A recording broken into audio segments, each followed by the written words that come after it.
नारद जी की ताज़ा खुसुर फुसुर को मिस ना होने दें, हमारे चैनल को सब्सक्राइब करें और बेल आइकन जरूर दबाएं। नारायण नारायण। छत्तीसगढ़ संयुक्त प्रगतिशील अनियमित कर्मचारी महासंघ अपनी मांगों के लिए सड़क की लड़ाई लड़ने से कभी पीछे नहीं हटा। बात चाहे पिछली सरकार की हो, इनका आंदोलन ऐतिहासिक था। सरकार अब बदल चुकी है, मगर इनकी मांगें यथावत हैं। इन कर्मचारियों के मुताबिक जिस उम्मीद से इन्होंने कांग्रेस की सरकार पर अपना भरोसा जताया था, वो अब कहीं ना कहीं टूटता नजर आ रहा है। अब 24 फरवरी को छत्तीसगढ़ संयुक्त प्रगतिशील कर्मचारी महासंघ ने आंदोलन करने अपनी कमर कस ली है। तो हमारी माननीय मुख्यमंत्री जी से मांग थी कि ये जो बुजुर्ग लोग रिटायरमेंट के बाद नौकरी कर रहे हैं, इनको करोड़ों रुपया पेमेंट कर रहे हैं, इनको सबको सेवानिवृत्ति के बाद जो संविदा नियुक्त है उनको निकाल दिया जाए और उनको जो वेतन मिलता है वो पैसा प्लस हमारे जो अनियमित कर्मचारी जिस विभाग में जिस पद में काम कर रहे हैं, संवर्गवार उनको 8,000, 10,000, 15,000 आप ऑलरेडी पेमेंट कर रहे हैं। उनको इनसे जो पैसा लेकर के आप 5-5 हज़ार और दे दो तो सभी कर्मचारी नियमित हो जाएंगे। बिना सरकार के बजट में 1 रुपया के खर्चा के 25 से 30-40 हज़ार लोग नियमित हो सकते हैं। ये मेरा दावा है, मेरा तर्क है। दूसरी बात, नियमितीकरण के लिए हम चर्चा कर रहे हैं, उसके पहले जिसमें कोई पैसा नहीं लगना है, प्रदेश के तमाम अनियमित संविदा दैनिक वेतनभोगी जॉबदार कर्मचारियों को जॉब सिक्योरिटी होना चाहिए कि हम आपको 62 साल तक नौकरी से नहीं निकालेंगे और उसके बाद ये जो संविदा नियुक्त रिटायरमेंट वाले इनको आप नौकरी से निकालो बिना किसी खर्च के। लोकसभा चुनाव के पहले प्रदेश के 25, 30, 40 हज़ार नवयुवक नियमित शासकीय सेवा में आ सकते हैं और प्रदेश के जो शेष अधिकारी कर्मचारी हैं उनको महंगाई भत्ता दे करके कर्मचारियों से किए गए वादे को और अपने जन घोषणा पत्र में जो शामिल किए हैं उसको पूरा किया जाए माननीय मुख्यमंत्री के द्वारा। ये कोई तर्क नहीं है कि इस साल किसान को दिए, अगले साल अनियमित कर्मचारी को देंगे, फिर अगले साल नियमित कर्मचारी को देंगे, फिर व्यापारी को देंगे, फिर उद्योगपति को देंगे, तो 4-5 साल का कार्यकाल निकल जाएगा।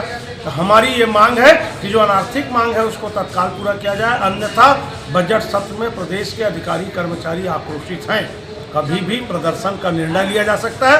विधानसभा घेराव, मुख्यमंत्री निवास घेराव के निर्णय के लिए हम तत्काल आपात बैठक बुला करके निर्णय लेंगे और कहीं न कहीं कर्मचारी प्रतिकार करेगा, विरोध करेगा। इस बात से बिल्कुल सहमत प्रदेश का कोई कर्मचारी नहीं, चाहे वो नियमित हो या अनियमित हो, अधिकारी हो, कर्मचारी हो, बाबू हो, चपरासी हो, ड्राइवर हो, शिक्षक हो, कि कर्मचारियों को इस साल नहीं अगले साल देंगे क्योंकि हमने किसानों को इस साल दे दिया। ये तर्क से कोई कर्मचारी अधिकारी सहमत नहीं है, पूरे प्रदेश के अधिकारी कर्मचारी। और इससे हर जिले में, प्रदेश में, बस्तर संभाग से, नक्सली क्षेत्र से, बिलासपुर संभाग से, अंबिकापुर, जसपुर से हमारे पास फोन आ रहे हैं कि आप आंदोलन करो, कुछ ना कुछ करो। तो इसके लिए हम गंभीरता से विचार करके मीटिंग लेकर के शीघ्र आंदोलन के मार्ग को प्रशस्त करेंगे। बिल्कुल नहीं सर, हम लोग क्या है कि हमारी जो 4 सूत्री मांगे हैं हम उस पर अभी भी स्टैंड है। दूसरा चीज़ हम चाहते हैं कि जो 14 तारीख को जो कार्यक्रम हुआ था जिसमें सीएम साहब ने घोषणा किया है कि भाई आगामी वर्ष में आप लोगों की बातों पर गौर करेंगे या फिर अपने कर्मचारियों को ले करेंगे, ये उससे हम बिल्कुल सहमत नहीं हैं। और इस जो ये घोषणा के बाद हमारे जो साथियों में काफ़ी आक्रोश है और इस आक्रोश को हम कैसे हैंडल करें ये समझ में आ रहा है। तो हम इस चीज़ को क्या है, हमने हमारे जो साथियों से चर्चा करके और क्या है सारी चीज़ों को अभी 2 दिन में हमने एनालिसिस करके हमने तय किया है कि 24 को एक धरना एवं सीएम हाउस का घेराव करेंगे, जिसके लिए क्या है कि हमने तैयारी भी कर दी है और हमारे साथियों को हमने सर्कुलर भी किया है। इसमें लगभग हमारे 1,80,000 तो हम बोलते हैं, लेकिन 1,80,000 नहीं, अब करीब 2 लाख से ज़्यादा कर्मचारी हैं और वो साथी हमारे साथ आएंगे और सीएम साहब से रिक्वेस्ट करेंगे कि हमारी बातों को सुने।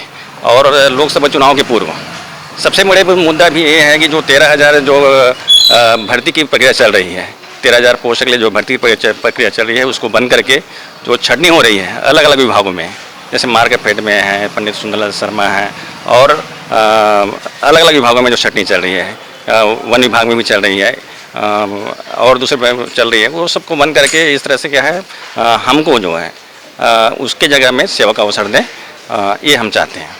खबरची न्यूज़ के लिए रायपुर से कैमरामैन राकेश यादव के साथ अमित शर्मा की रिपोर्ट। नारायण नारायण।